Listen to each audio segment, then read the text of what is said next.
Case 4. Laissez-passer mortuaire. Un laissez-passer mortuaire est un document obligatoire qui permet le transport d'un corps ou d'une urne funéraire à l'étranger ou à l'intérieur du pays. En respectant les réglementations sanitaires et administratives en vigueur, il assure que le transport se fait dans des conditions sécuritaires et respectueuses, notamment en cas de déplacement international. Situation problème. Etogo Onana Edouard vit aux États-Unis d'Amérique depuis quelques années avec un membre de sa famille. Celui-ci décède au mois dernier, précisément le 30 du mois de mai 2025 dans la ville de Californie.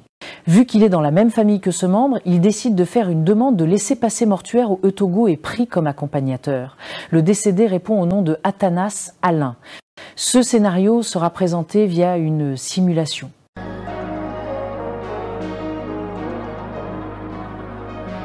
Etogo Onana, après avoir cliqué sur « Nouvelle demande », a devant lui le formulaire. Première chose qu'il devra faire comme nous voyons ensemble. Il choisit le type de laissez-passer per ce cas. C'est le type mortuaire. L'accompagnateur saisit ses informations personnelles, notamment le nom, prénom, numéro de téléphone des États-Unis, ainsi son pays de résidence actuel, etc. Puis saisit le numéro de son passeport pour venir saisir les informations civiles du décédé, à savoir nom, prénom, date de naissance, date de décès, pays de décès, les informations civiles des parents. Il continue avec le lieu d'inhumation, la région, le département et l'arrondissement dans lequel se trouve ce lieu, etc. Une fois terminé, il devra sauvegarder pour poursuivre avec le processus.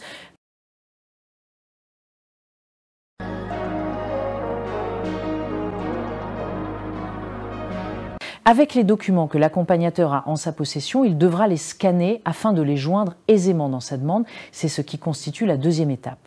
Comme expliqué dans le cas d'une demande de laissez-passer ordinaire, tous les documents sur la liste sont requis. Nous avons longtemps expliqué que nous vous invitons à suivre cette simulation. Nous reviendrons pour la suite.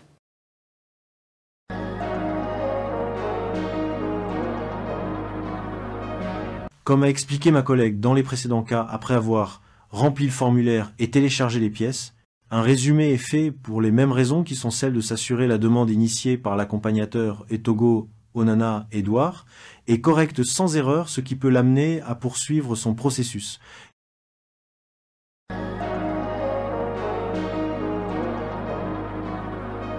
Ceci étant, il peut effectuer le paiement. Tout d'abord, il choisit le mode de paiement, qui est celui de la carte bancaire. Un résumé de sa facture est présenté, puis sera dirigé au paiement proprement, dit considérant que sa carte est fournie et que la transaction s'est déroulée sans heure. Il recevra la preuve de paiement par mail. Nous vous invitons à suivre la simulation afin de mieux comprendre.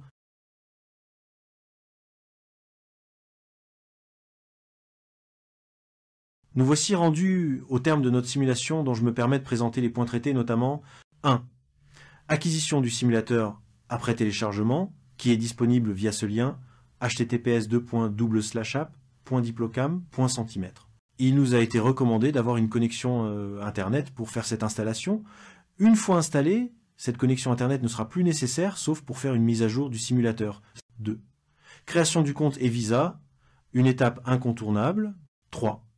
Prestation des services consulaires, à savoir demande de visa, demande de carte consulaire, demande de laissez-passer ordinaire et demande de laissez-passer mortuaire. Pour chacun des cas, une explication a été donnée en présentant des situations problèmes pour entrer le contexte. Nous pouvons dire que l'usager n'importe lequel peut faire de façon aisée l'une des demandes. Nous venons de boucler avec le pré-enrôlement en ligne, partie qui concerne les usagers. Par la suite, nous allons aborder la partie 2 sur le traitement de ces prestations consulaires.